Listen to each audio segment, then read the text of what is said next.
Okay,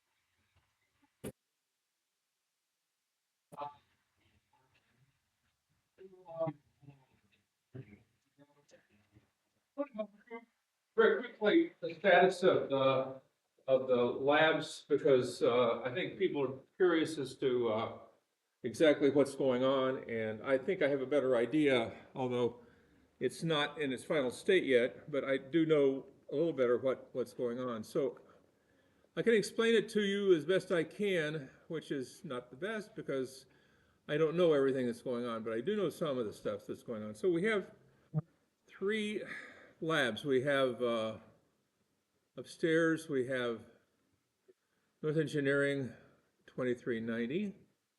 We have North Engineering 2350.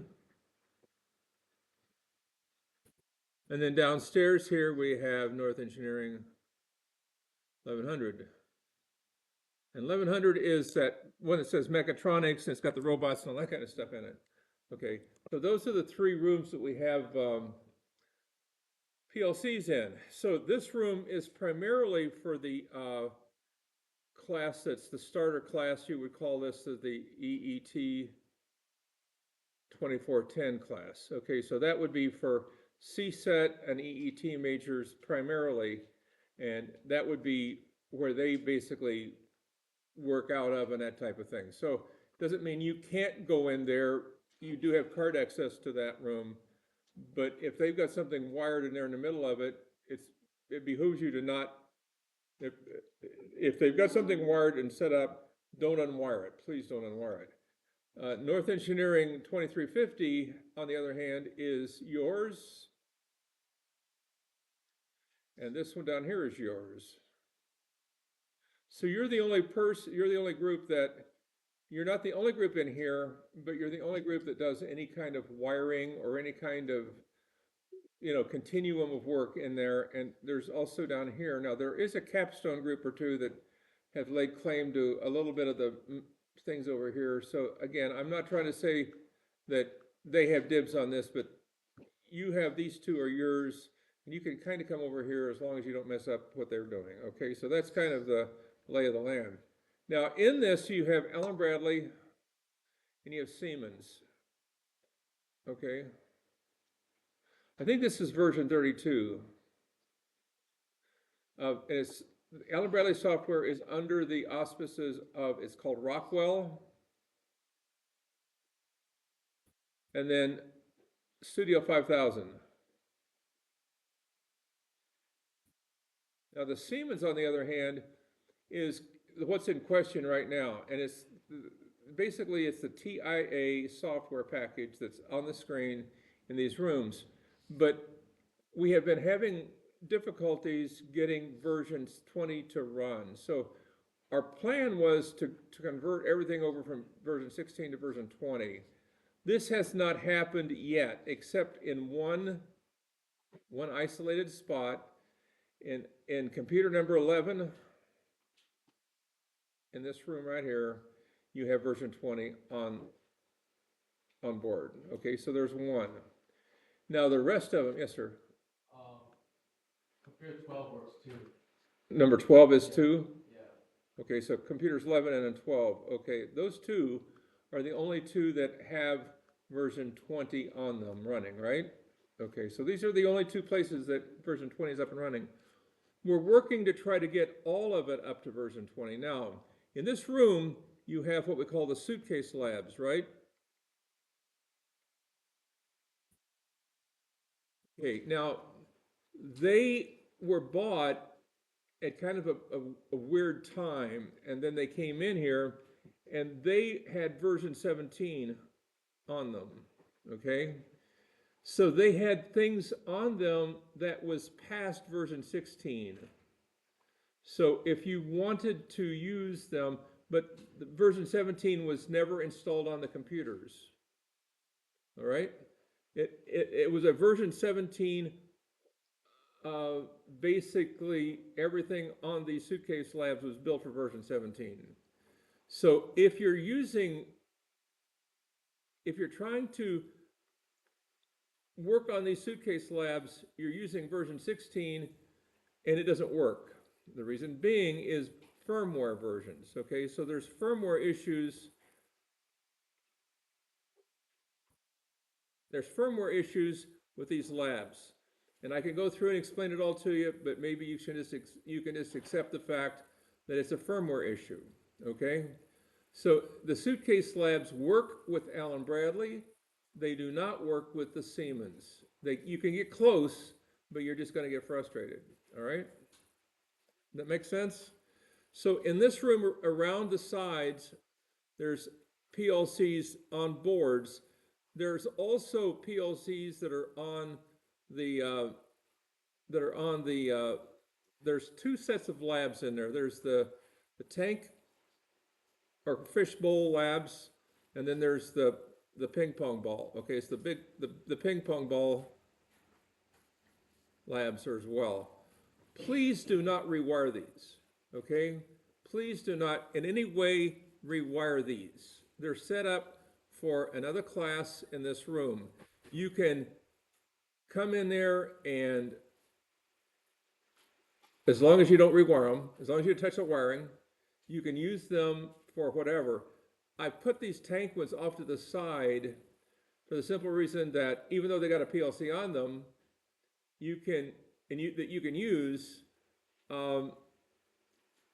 They're big and bulky, so I like to keep them off to the side or keep them out of the way until we use them with that other group. Now we use them twice, so they're pulled in and then they're taken out, and they're pulled in and they're taken out. So they're used twice.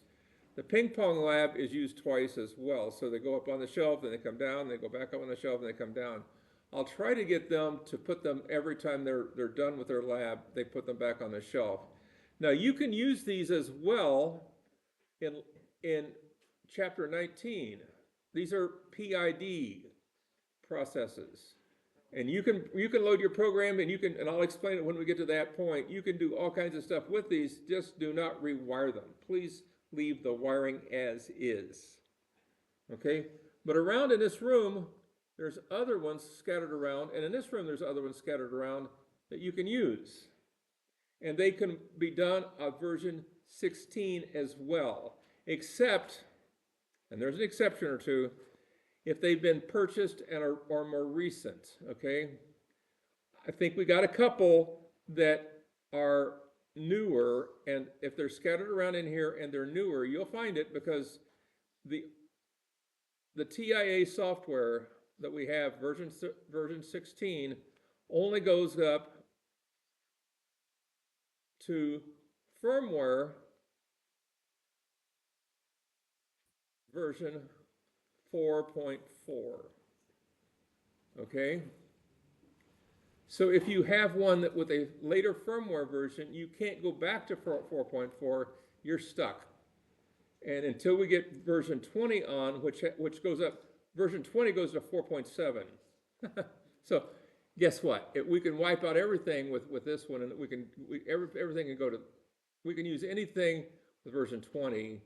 If it's a purchased item that is newer, it might be version 4.6, 4.7, and guess what? It won't work with version 16 software. So you're had. So every once in a while you might find one of these that won't work, and it'll just say, I can't load. In the same way with the suitcase labs, can't load. All right? It won't work. Why? Because you've got a firmware issue. Does that make sense? We're working diligently to get everything to version 20, but for right now, you're stuck with some of the ones in 2350, 2390 that are a little bit older. They're not bad, but they're just a little bit older. You get the same bang for your buck, except for the fact, and then this room over here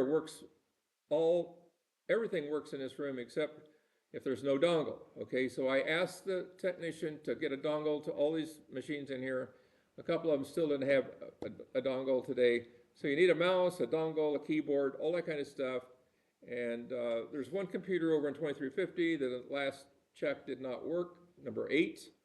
So we're working on these extraneous things, and go to 2350, again, 4575 # will get you in. Or come down here and find one of the ones around the side. Do not try to use the ones in the middle, okay? Now, when we get to the point where we can use the ones in the middle, I'll explain to you the logging on and all that kind of stuff. They're a little bit different. They're 1212s, not 1214s, and that type of thing. But does this make sense to everybody? Does anybody have any questions? Don't be upset with me yet. Now, if this is the same story a couple, 3 weeks from now, we don't have blah, blah, blah, maybe you should be upset with me. But right now, we're struggling to get everything up and running in version 20, and it's not been easy. We're trying to accommodate you, but you do have enough with version 16 that you can write your programs and you can go forward. You just can't do it with those suitcase labs, okay? Right now, won't work.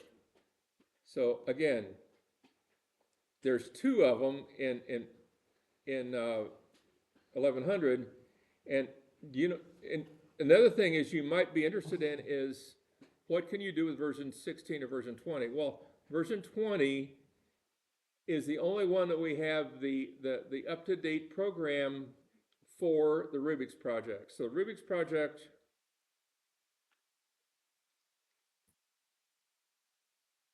it requires version 19 or higher. Now, if you have an older PLC, I do have a version 16, but I hesitate to put it out there because I don't want to get confused. I don't want to get you confused.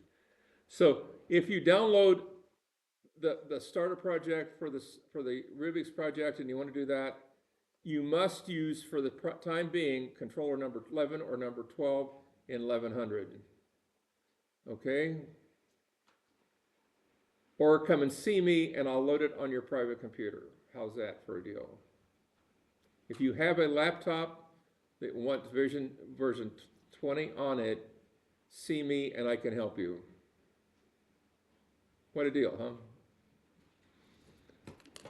Okay, anybody have any questions? You have to load version 20, but I can get you the license, the automation license manager. I can do that for you. I can at least do that. You can download version 20 off of the website. You can do a free download, but you need a license manager. You get 3 weeks with Siemens. You get a 3-week window that once you download it, you have 3 weeks of free. You can use it, and then after that, you have to have a license. Well, I've got some licenses, so if you want it version 20, you can download that and take it home with you. Okay, but you got to download it, and then I can give you the license. Any questions about any of this? Because this is where we're at. Allen Bradley works. Siemens kind of works. We're working on it to get it better. All right, so I wanted to go back to chapter 5 just a little bit and talk about that, and then I want to go to chapter 6. So we're kind of in I hate to say the word, we're in a rush state, but we want to kind of get you.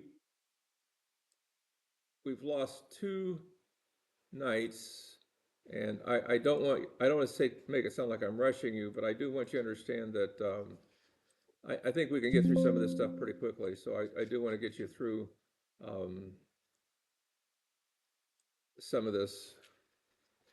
Okay, so my statement about chapter 5 is that it deals primarily with combinational logic, ands and ors type logic. And that's true. That's exactly what it is. And I talked about this as a kind of a blueprint for how you go through the projects, how you start and you go through the projects. And I commented that I liked very much the job that I had when I was at Owens Corning, because they let you go through all the parts and pieces of a project from the very beginning, the first conceptual part, all the way through the startup, and that part of it, and I like that because you basically got to see you you got to see the whole project, and you got to see it all the way through, and I really did appreciate that. And you will appreciate companies that let you continually, go through the whole process of how things work. Okay, so this is a process. This is a simple process, but it's a process, and this is again, this is an example from the German. When I went over there, it sounds like I had a plan in mind. I didn't have a plan in mind when I went. I just wanted to try to get some exposure. And what I got was an exposure as to how they teach as much as anything else. And I will say this was a very good school. I I did not realize what I was walking into when I got there, but they did not just have a technician for the labs. They had a technician manager who had 3 assistants. How many technicians do you see that we have for the PLC labs? Me, myself, and I, and that's it. And then we get help, but basically we don't have a lot of help here to do that kind of thing. So we have to be smart about it.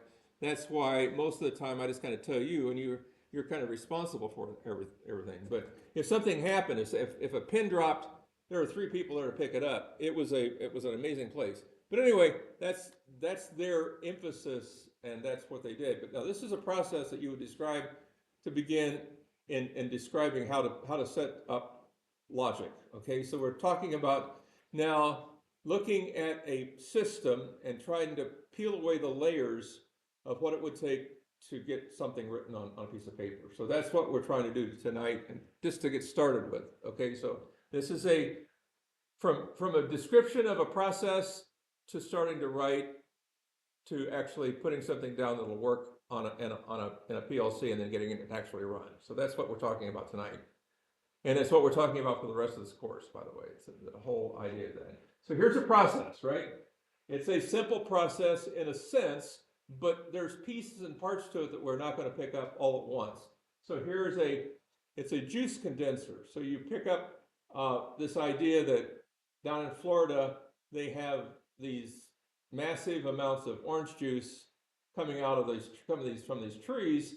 But by the time you ship it to someplace like New York City or to Boston or someplace like that, you paid a huge amount of money for nothing more than pouring of water. So basically what they want to do is they want to take some of the moisture, some of the water out, and they want to take the rule here in this project is they want to take it from the high level down to the middle level. In other words, they want to take half of the water out.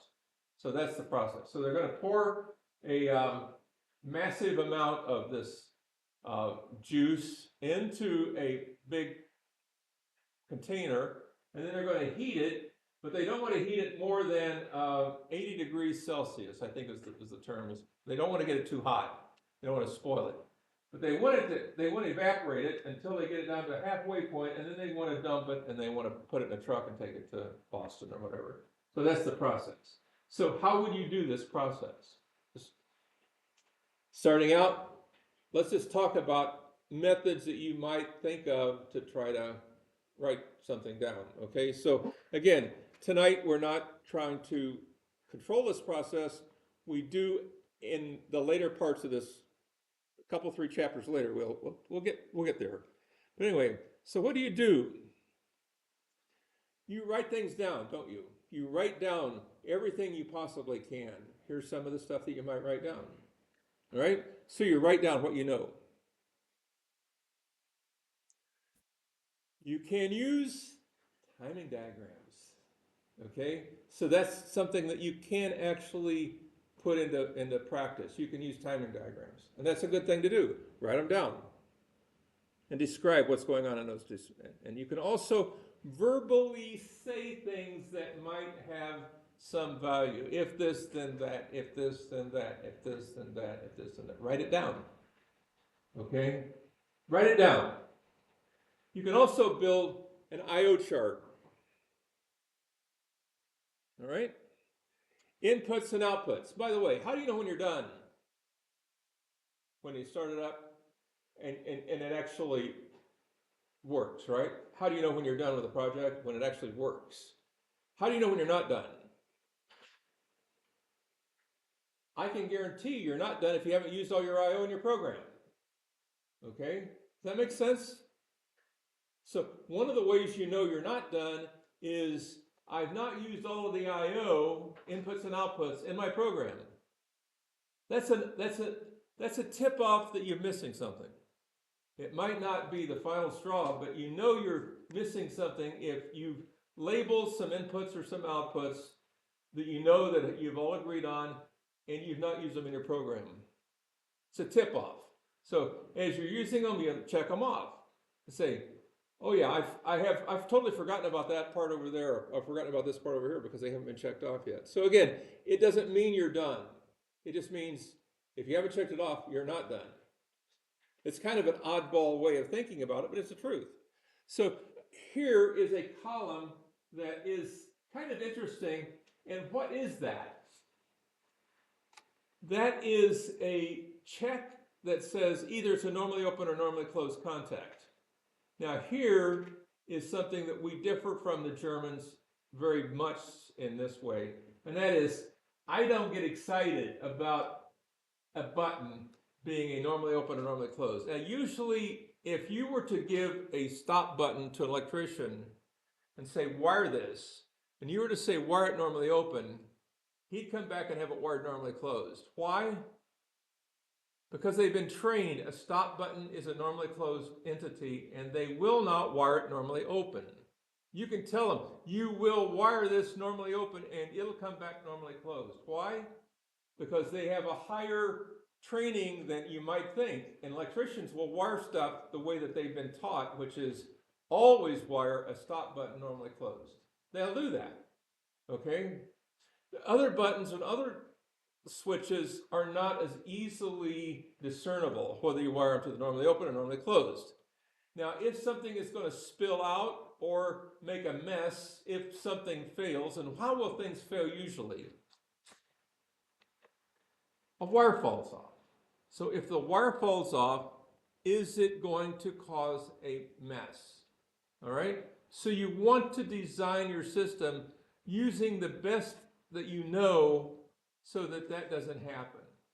So you basically pick the one that if the wire were to fall off, it would just stop. It wouldn't make a mess. In other words, you wouldn't have molasses all over or orange juice or whatever all over the floor. You don't want that. So if the wire falls off, you don't want that, okay? Now the Germans say, and Europeans basically said, if you have a mistake and you get the wrong one, you can go to jail. Oh my goodness, I caught your attention, didn't it? You can go to jail. United States, what do? If you cause a problem that causes somebody to lose something or whatever, a finger, an arm, an eye, you can get sued. So we're a litigious society more than we are a you can go to jail society, okay? I asked the guy, has this ever happened? And he kind of hemmed and hawed and he said, I don't know. I've never heard of anybody going to jail. But if you pick the wrong one in Europe, you can go to jail. In the United States, you can get sued, okay? That's a generalization, but it's the truth.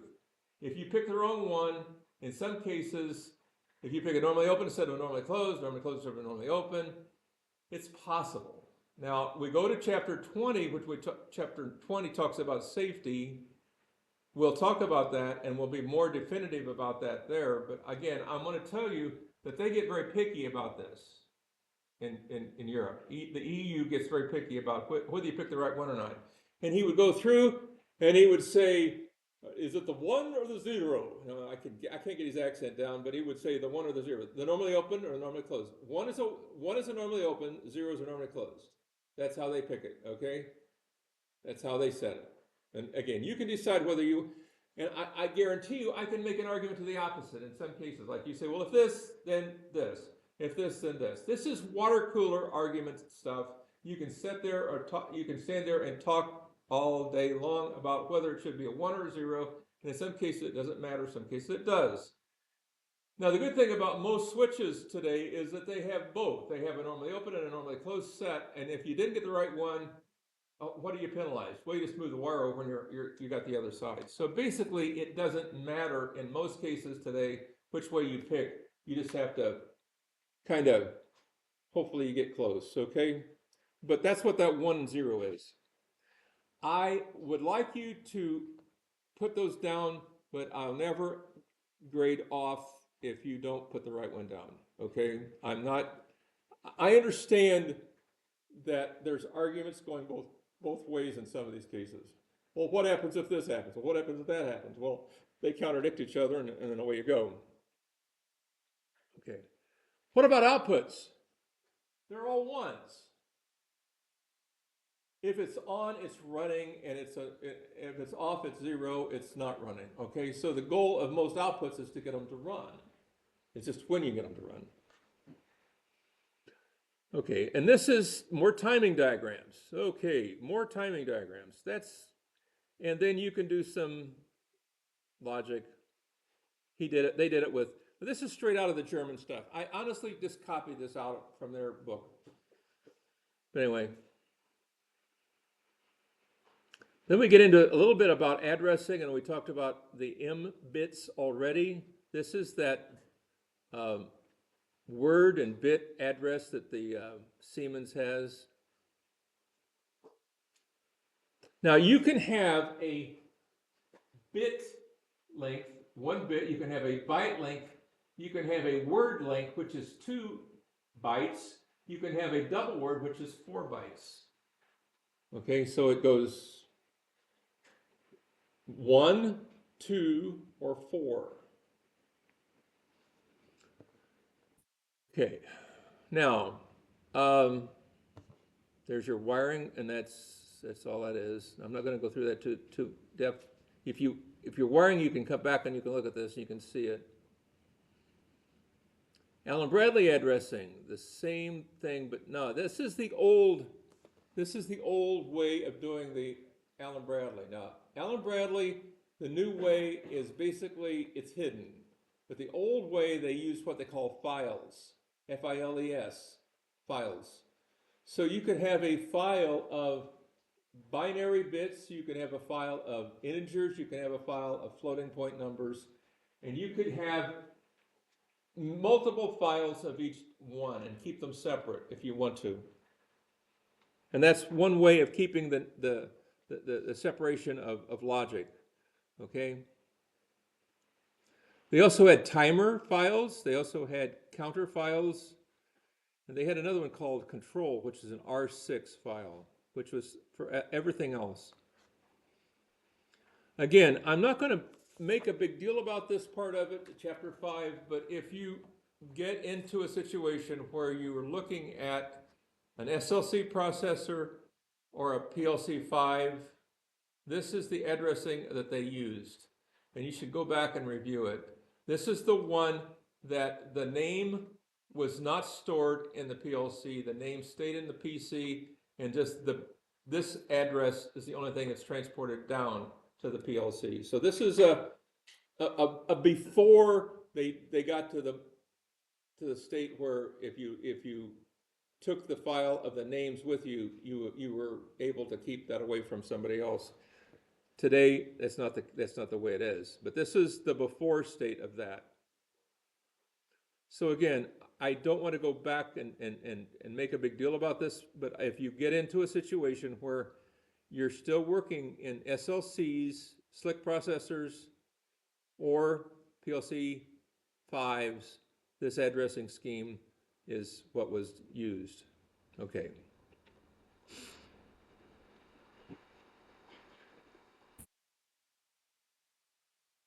And this is RS Logic 5000 or Studio 5000 now.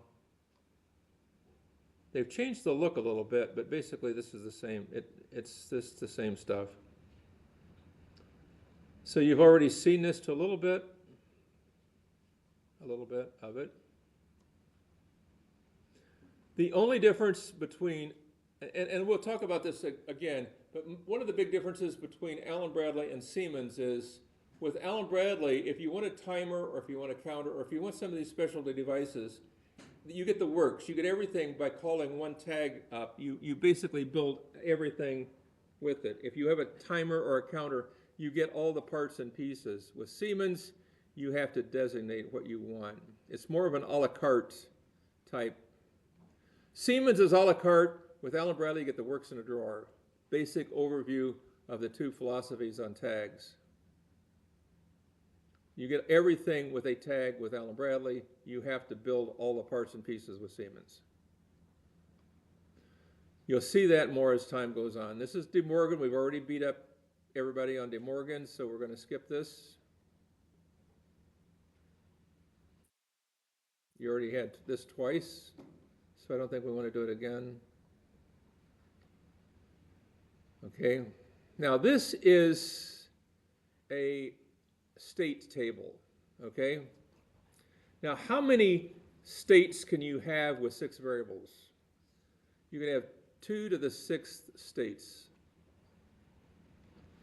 And one of the reasons we didn't do this in our bit of digital course that we took earlier this semester was because why? In all the years that I did working in this stuff, there are 6 variables here. You can evaluate 2 to the 6th or 64 states.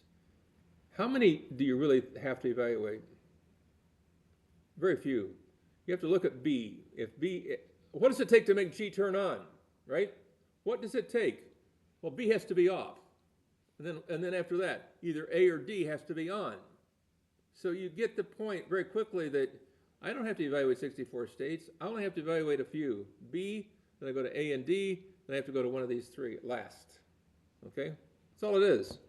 And you can see it on the screen very quickly. You don't have to evaluate 64 states.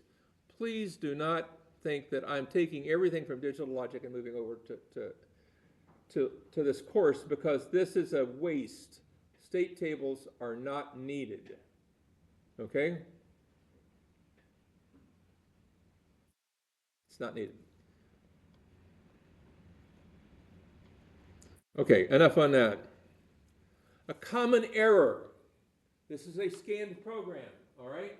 So one of these days you're going to start actually writing programs for yourself. You're going to say, now, I'm not going to just take programs that he gives me. I'm going to take and start writing programs for myself.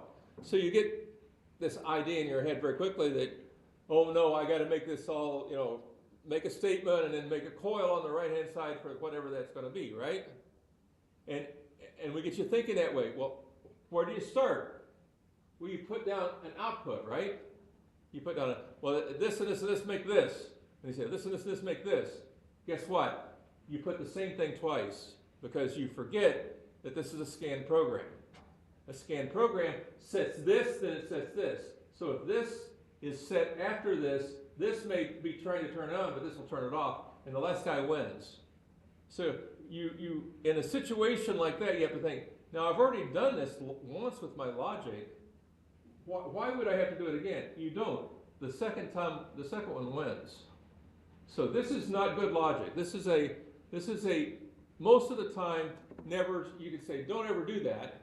But then I'm going to tell you that there are times when you do that, but not while you're just getting started. So anyway, second one wins. Don't do this. You have to combine the logic of the two if they go to the same output.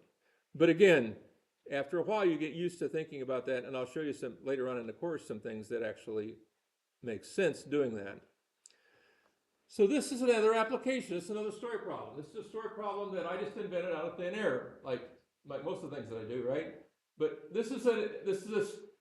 I never worked on a project with a car wash, but this is a statement of, this is a story problem. When you had algebra, first course in algebra, Joe was walking so fast, Jim was walking so fast, how far would it be for blah, blah, blah, and all that kind of stuff. These are story problems, right? This is a story problem. This is a story problem. That's all it is. So you read through it, then start designing logic. Okay? How do you do that? Well, you read through it about 3 or 4 times, and you get the idea. What are the outputs? The pumps. What are the inputs? These switches and these other switches, those are the inputs. And they're drawn up there for a purpose. but that gives you a little bit of an idea. And the verbiage up at the top gives you some more ideas about how this is done. This is one that you probably could look through it and do it on your own. And it is done at the end of this chapter. So I'm not going to spend my time doing it right now, but that's all this is, a story problem. It's an if then else story problem, all right? And there's the pumps, and concentrate on what goes with each pump, and then you concentrate on the logic for it, and there it is. All right, chapter 5 is in the books. This is another problem down here at the end of this chapter that is sort of like the one at the end of chapter 4, but this is if then else statements. Okay, so basically you have this is a 2-point lab if you want to do it. Okay, so you have coins that go into slots, and they have to go in in order. In other words, if you put in a dime, it goes into dime 1. If you put in a second dime, it goes into dime 2. If you put in a third dime, it goes into dime 3. So they kind of slide over each other. In other words, you can only put in 3 dimes and 2 quarters. But you can pick which one you want to do. You want to do 35 cent, you want to do 45 cent, 55 cent or whatever, and you get oh, this is the game one. I'm sorry, this is the other one. Sorry about that. This is the game one. No, this is the right one. Okay, so this is you get, if you go 35 cents, basically what? It's a dime and a quarter, right? So it would be one of those and one of these, and you would get accept. So when you push the button that says request a candy bar, you would get an accept light. Now, if you get change, if you put in 45 cents or put in 2 quarters or whatever, you get the light for change. And if it doesn't make it enough, it would be the light for reject. Again, this is simple, straightforward logic. But very quickly, you come to the point of saying, now, I'm holding my finger on all these buttons, and then I got to push accept or push request button, right? And very quickly, you come to the point of saying, it would be a lot easier if I had a memory button that if I pushed a light or pushed a button, it would remember it, right? I had to let my finger off. Well, in that case, I've turned this into a chapter 6 memory project as opposed to a chapter 5 combinational logic project, which again, I don't care if you use that, but if you do use that, you're now talking about a simple memory circuit for each of these buttons, which basically is like this. You have to do this, which is what? It's a seal circuit, isn't it? So I would push dime 1. This would be dime 1, remembered. This would be dime 1, remembered. That makes sense? So I'm giving you a chapter, I'm giving you a project. I'm not telling you exactly how to do it, but I'm telling you, if you don't want to hold your fingers like this, or have 2 or 3 people trying to put their fingers on the right buttons when you hit the request, this is the way to do it. But this requires a memory circuit. Most things require memory circuits for whatever reason. There's memory circuits everywhere, okay? But this is one of them.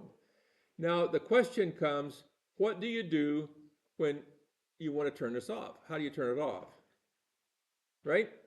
And that's a valid question. Well, on your request button, when you drop the request off, if you put it to a timer, a TON timer, call it T1, and this goes with either of them, while it is operational, it is timer 1 dot en, but not done. You get a bit that turns off. Okay, this would be I'll just call this the off bit and write it right in here, the off bit. That'll do it. When you release the request button for 1/10 of a second, you get this bit that comes on, which drops those seal circuits out. That will get you past this idea of how do I hold this with my fingers, okay? That's a clue over there on the far left of how to make this a little bit easier lab. But the logic for it's the same. Now you can use math, but you don't have to. This is a combinational circuit problem if you want to make it one. You can use math. Well, 35 plus 25 or 35 or 25 plus 25 equals 50, and is 50 greater than 35? You can do that if you want to. But that's getting into chapter 8, which we haven't talked about yet. But you can do that if you want to read ahead. But really, you can use this combinational logic and get this to work. That's the bottom line of this one. It's a combinational logic problem, unless you want to make it more. You can do that, but I'm not going to encourage it. But you can do that if you want to. But it's not necessary. Okay, chapter 6. Chapter 6, of all the chapters that I put my heart and soul into, it's chapter 6. Why?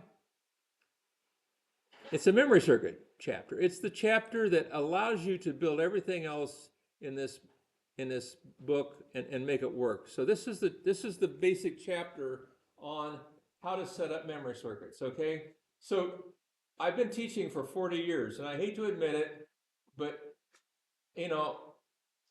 I'm not that smart, but I do observe. Okay, I give a test, or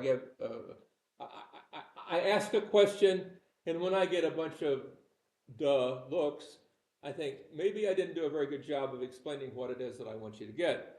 So over the course of years, and maybe more than I want, I have sharpened my skills a little bit, okay? So in other words, when I show you something like this, what do I want you to think about?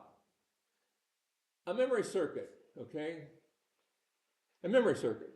Now, I just showed you a memory circuit over here on the left. That's called a seal circuit. I call that a seal or a memory circuit, okay? That's setting of a bit. In other words, something turns it on, and then you can go away, or half an hour, or 20 minutes, or whatever, and you can come back, and it's still on. It's still sitting there. This you should recognize as a memory circuit. Why? Now think about it for a second. Either you're filling this tank or you're draining this tank, and I don't really care which way you're doing it, one or the other. Sometime you're in the middle and you're still trying to do whatever it is that tripped off of that, either the high switch or that low switch. So if you're trying to fill it, you trip the fill off of the low switch, and then you're above the low switch. Now what do? Do you still fill, or do you only fill if it's below? Do you only fill if it's below the low switch? No, you fill from low to high. What about the high switch? You fill from, when it goes high, you drain from high to low. So it's in the middle. You basically have to still remember that. So that's a memory circuit. So where do these come in? Where are these used? Everywhere. Everywhere you can possibly think these are used. We come up, I use the elevator to come up here, okay? So I push the button for the elevator. What happens? Do I have to hold my finger on the 2 button? No, I don't have to hold my finger on it. Once I push that button, it lights the light, and until it gets to 2, the light's on, right? And when it gets to 2, the door opens, and I'm done, right? So that's a memory circuit, okay? When you were watching the Super Bowl the other night, and then watched, and when to go to the bathroom, what do? You went to the bathroom, flushed the toilet, and then you came back and watched some more of the game, right? What happens to that whatever when you flush the toilet? It goes someplace, doesn't it? It goes to a filling tank someplace, right? It doesn't just sit there. So it goes to a holding tank someplace out in the boondocks. And what happens? It eventually gets to the top, and then what happens? There's a pump that pumps it to low. Well, it pumps it until it's down below the low line, the low level switch. Now, is there somebody at that pumping station with the switch there that says, I got to hold my finger on the button from the time it's from the high to the low? No, they've got a memory circuit. It's a simple memory circuit. They set it up, they make it a memory circuit. So this is a classic case of a memory circuit. It says until you get below the low, you keep it running. Everybody agree with that? This is a classic case of a start and a stop memory circuit. So you have a start and a stop. That's why I made you do that first lab with the relay and build that memory circuit yourself. I wanted you to see that in action. You push the button for the start, it stays on. You take your finger off, it stays going. You push your finger for the stop, and it stops it, right? You built that. Hopefully you built that. Everybody kind of nodded their head. And I understand that circuit. You built one. You built with a relay, but it's the same thing here. It's the exact same thing here, okay? It's exactly what it is. So when you see something with when you see something with two switches and you can get in the middle between the two, stands to reason it's a memory circuit. Now, you use memory circuits for a lot more things than just this, but this is a classic case of I'm going to use a memory circuit. Now, what kind of memory circuits do we have? Well, we have two basic types. Well, we have more than two basic types, but we have different types of circuits for memory circuits, okay? For one thing, we have a type that isn't really used to run things, but I'm going to show you two different ways of building this memory circuit, okay? So you can do it like this. And by the way, I can move this over here. It doesn't really matter. It's just in series. So this would be run. This would be start. This would be stop. Now, that's one way of building it, but I'm going to ask you, can you do it like this?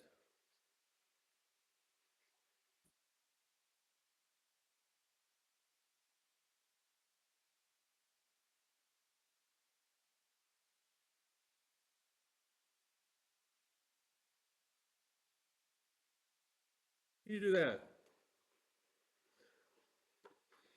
Yeah, you can. Does it work? Most of the time. However, would you ever do this? No. Why? Because when you push stop, you want to have it stop. Whatever that thing is, you want to stop it. Okay? The one on the top will stop it. The one on the bottom, if you're holding your finger on the start button, it won't stop it. Okay? So would you ever build this circuit on the bottom? The answer is no. But there is a time when you would build a circuit, okay? So I'm going to show it to you a different way, and I'm going to show you where it would be acceptable, and not only acceptable, but used in circuit design, okay? Okay.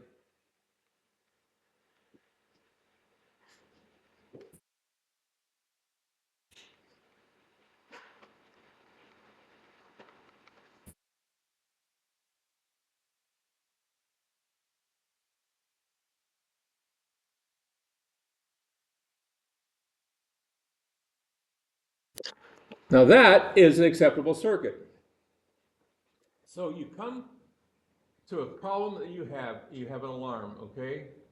Now, you push a reset button. Is the alarm still active or did it go away? Now you have a circuit that's a memory circuit that it also tells you, is it still active or is it gone? Does that make sense?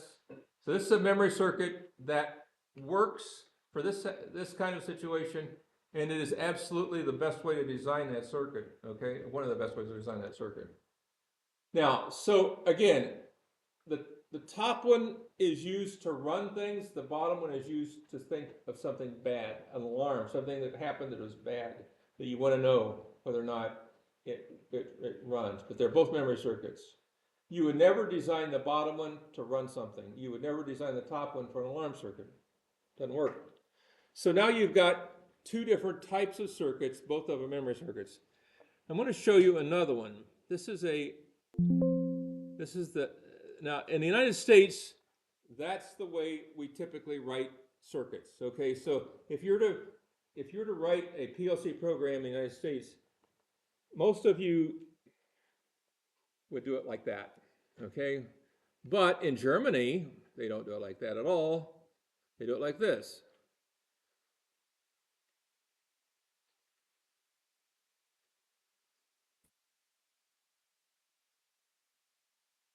Like that. It's a set reset. Or they might do it like this.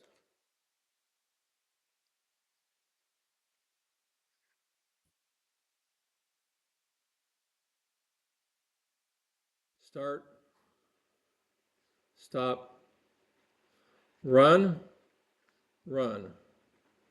It's the same bit, it's the same coil. Now, what's the difference between the two?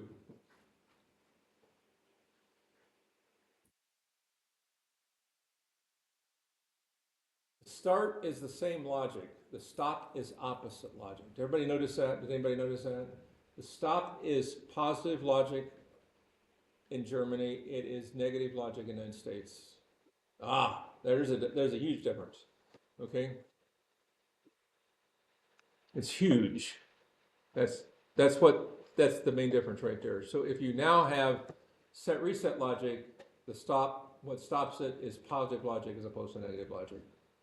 Okay, but that's how they design circuits in Germany. Right there is one of the. So if you get a piece of machinery from Germany, and your electricians in your company look at this and say, I can't understand it, I don't like this, I don't understand anything about this, I'm never going to use this stuff, I don't like it at all. What are you going to do? You're going to rewrite it, right? You're going to take it from set reset logic, you're going to make it over into ladder logic, or you're going to make it to seal circuit logic. Or you're going to say, suck it up, basically learn how to do the German way of doing it, and that's exactly, most people will do that. But some of you will say, I'll rewrite it for you, and you can understand it better. Okay, that's huge difference between the two. Now, can the Germans write in? Can the Germans also? Can the TIA software also use seal circuits? Yes, you can do that, but the American version does not let you use set reset logic. So you can use Siemens either using the American system or the German system. The American system cannot transport over and use the German system. Okay? Subtle, but it's true. Now, what else can I do? Oh, by the way, there's a third state. In other words, I can also turn the power off and turn the power back on. If I turn the power back on, what is the state of this circuit?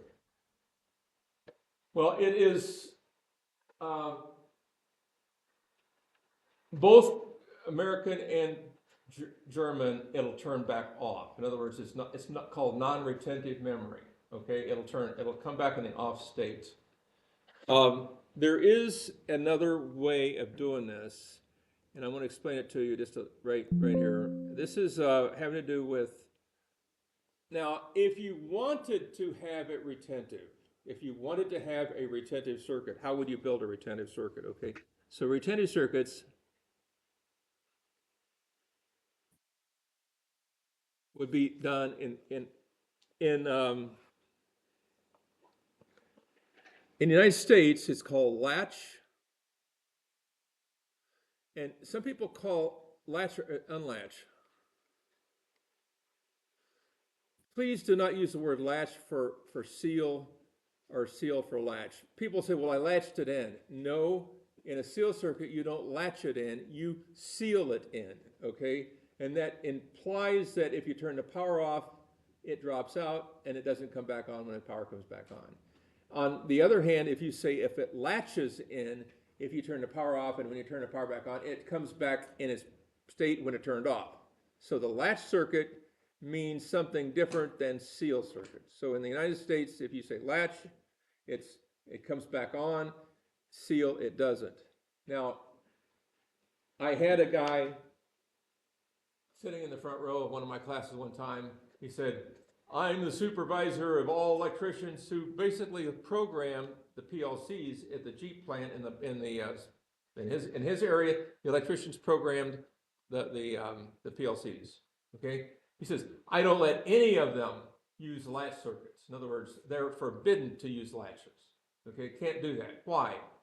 Why do we not use latch circuits in certain programs? Because it's a 3 a.m. phenomenon.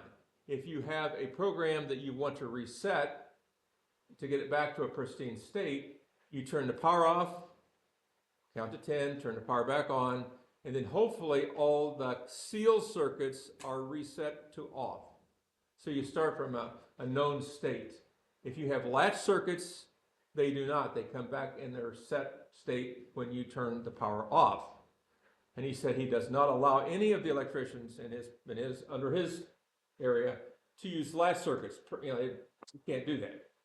That's a bad thing. Now, it can be a bad thing, and I have had people that I've commiserated with over the years that have written programs and fell in love with latch circuits, with latch relays.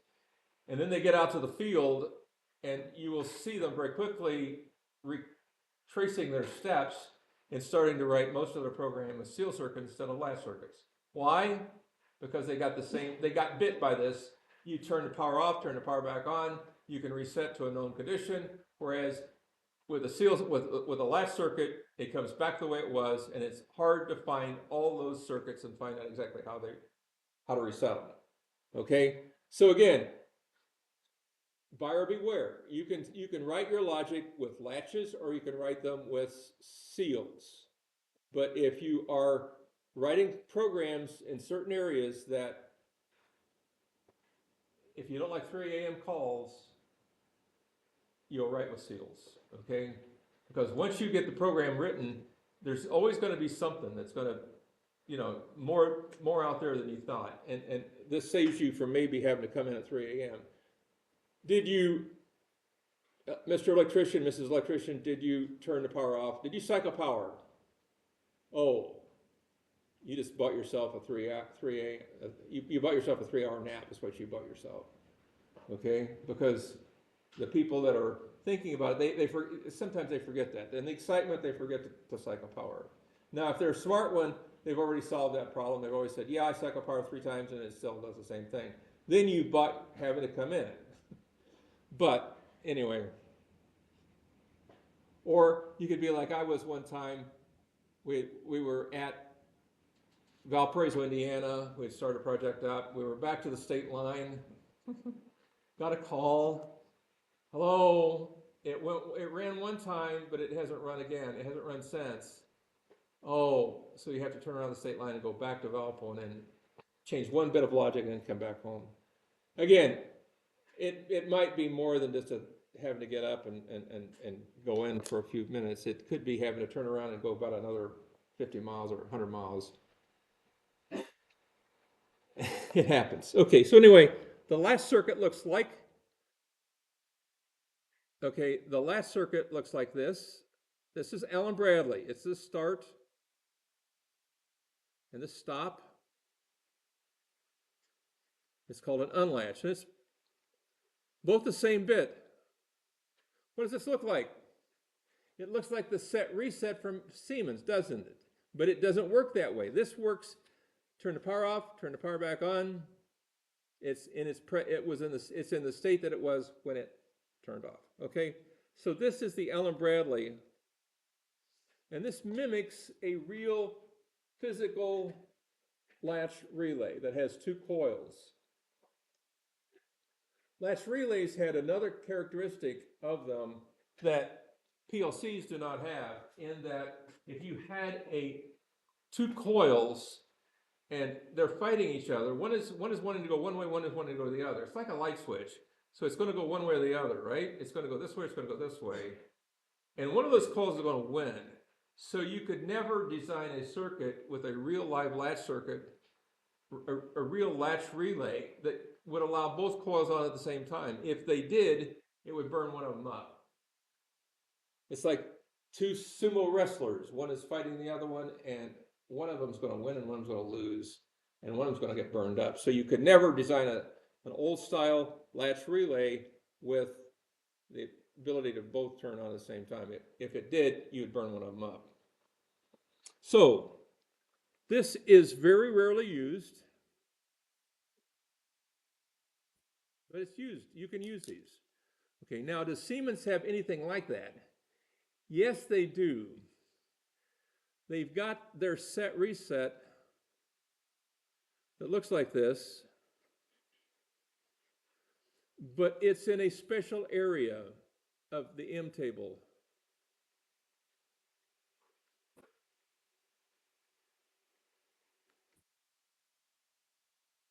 And unless you design it for that special area of the M table, you don't have to worry about this. So basically, the set reset is a non-retentive unless it's in a special area, and these are retentive. They look alike, but they're not even close to the same thing. So again, I want you to understand that these are very, very, very different. Okay? So whether you typically use set reset from Siemens or seal circuits from Siemens or you use seal circuits from Allen Bradley, the vast majority of the time you're going to be using that type of memory circuit as opposed to a retentive type of memory, okay?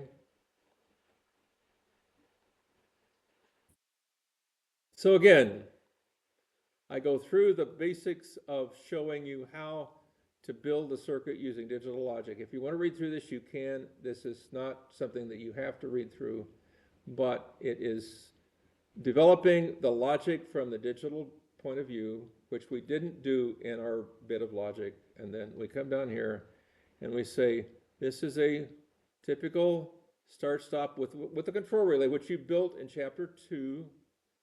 And then there it is in FBD. And then looking at all the different types of instructions. Now this is the instruction list from Siemens, this is the instruction list from Allen Bradley, which is more complete. Ah, these guys, right? But they do the same thing. They do the same thing. So that's that. Now I can basically tell you this, that a lot of programs are written like puzzles, okay?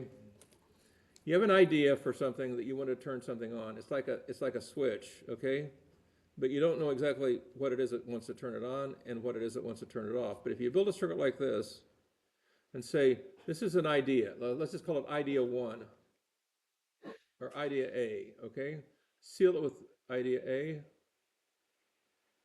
And now there's something that turns on, something that turns it off. I don't know what that is yet. I've had up to, I can't exactly say how many sheets of paper, but I would have multiple sheets of paper, and I know as many as 8 sheets of paper with just maybe 8 or 10 of these on each page, all right? And what would it take to turn this one on? What would it take to turn this off? What would it, and something down here would turn something on up down here, whatever. But basically, it's like a crossword puzzle. You build these based on ideas or whatever, and this turns on, this turns on, this turns on, this, blah, blah, blah, all that kind of stuff. So that's a one way of building a program. It may be not the best way at times, but there's more advanced ways, but this is one way of building some programs. Okay, so that's kind of a generality, but it works. All right, now I'm going to get down to another one. This is that latch relay. Physical latch relays have 2 coils, or they have 2 inputs, one for A and one for B. They have either 2 coils, or they have one and a diode in it. They've got some strange things that they're doing. Okay. Now, why do we put the coil at the right instead of at the left? Well, you can see in this situation right here that if you have a fault and a wire goes to ground, this will never turn on. Did everybody see that? But if you have it over here, it will turn on. So that's why it's always at the right. This is about retentive memory. And if you look through this section, you'll see I go through all the things that I just went through, okay? And then at the end, I will say something about that. I'm going to say it. I'm going to show you again. Here is the same thing. To review. So I go through all the things that I just went through. It's about seal circuits. I did it with examples. And then what did I do? To review. In other words, I did it again. I did the same circuits again. So I drew them twice. If you don't think this is the important part of this whole course, right here it is. How do you design a memory circuit using Allen Bradley or Siemens? Right here they are. Latches. I call it on dominant and off dominant. Off dominant is the one you would do to run stuff. On dominant would be like an alarm. Okay. And here are examples of circuits. How would you design a circuit for this? Seal circuit, memory circuit. There it is. Okay, another one. Another one. Now, what would be, like, why would I have 2?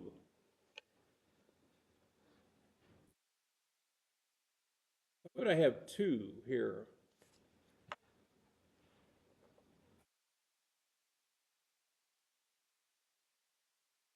Why would I have two here? If the first one failed, right? If the first one failed, if the left one won't get you, the right one will. That's what that is. That's a separate.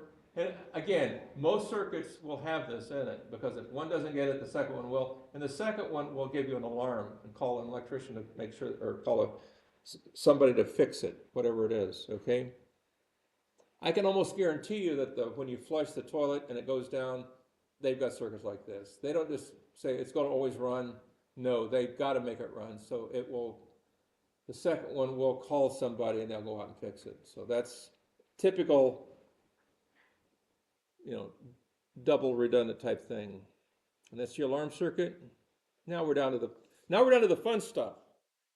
And I got 5 minutes.